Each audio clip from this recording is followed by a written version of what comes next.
Have you ever wondered how Jon Rahm, who has a short backswing, has been able to win multiple major championships, become world #1 and overpower golf courses? I'm going to take you through what exercises he does to prepare his body to help him achieve this. Rahm uses a number of exercises to help keep key areas of his body mobile so he can rotate and turn how he wants to, but also, and most importantly, he uses a good variation of real explosive strength and power exercises to make sure he can utilize the ground effectively in his swing and create a lot of club head speed from the ground up without having to necessarily have that longer backswing. The first exercise he does is he utilizes a variation of a single leg bridge using a golf club. So if we go into this setup position, placing the club shaft across the top of the thigh muscle in a 90-degree position, bridging up so we get the hips fully locked out, this is going to help really activate this front glute muscle and stabilize the pelvis.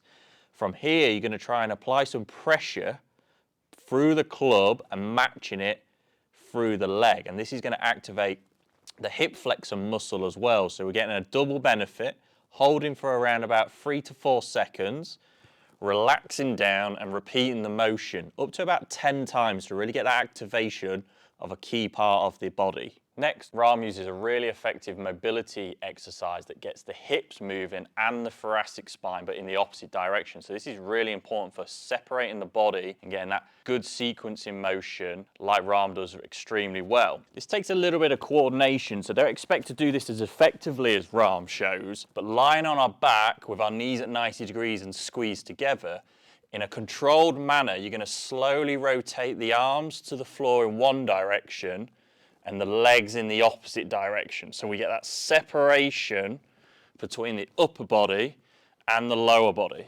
This takes a lot of mobility, especially through the thoracic spine and hips. We don't have to always go as far to the floor like Rahm demonstrates or quickly.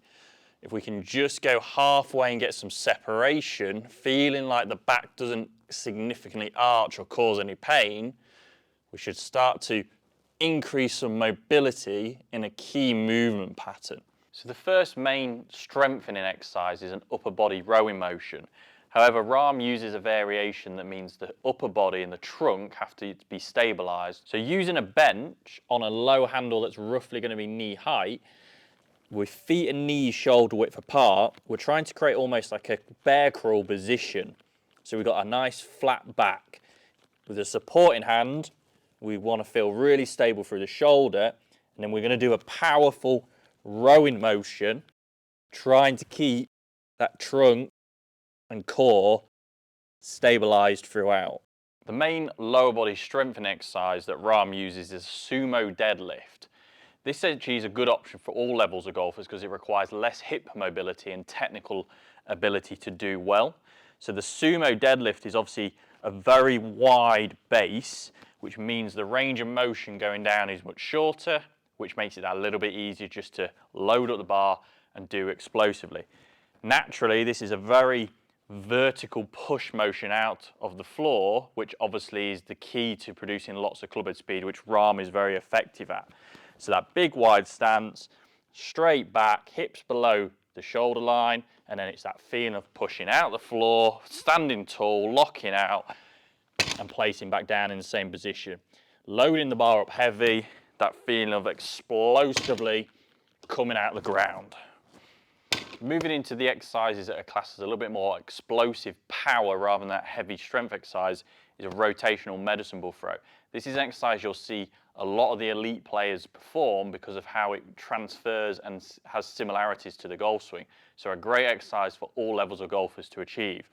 We're trying to create that rotational force power. So taking a golf-like posture with the hands underneath the ball, we're trying to create lots of force and throw in the ball. And what Rahm does really effectively is he utilizes again that lower body and that force production, that vertical push as we see through the lead side, pushing and getting that explosive drive out the ground, turning hard around the lead leg. And finally, Rahm uses an explosive rotational exercise with a resistance band. I've put two bands together. Even though this is a slightly different piece of equipment, we'll still get a desired effect. He uses a variation where we've got a wide grip with the arms straight, which then promotes the rotational element through the upper body more so than sometimes when it's close together. We can just feel like the arms get dragged and we just only rotate the hips more so. Now with this exercise, because we've got resistance both going up and then when we come down, that resistance trying to pull us back, it forces us to load better through the ground. So we get a double effect in both directions. This exercise needs to be done extremely powerfully, moving with that high intent. So you can almost like load up and rotate, lose the slack, and then explode, and really trying to push hard out with rapid motion into a full follow through. These exercises were an example of some of the movements that Jon Rahm focuses on, especially in season, and the reasons why. If you want a much more in-depth insight into why these exercises translate to your golf swing and can improve your movement patterns, watch this video next.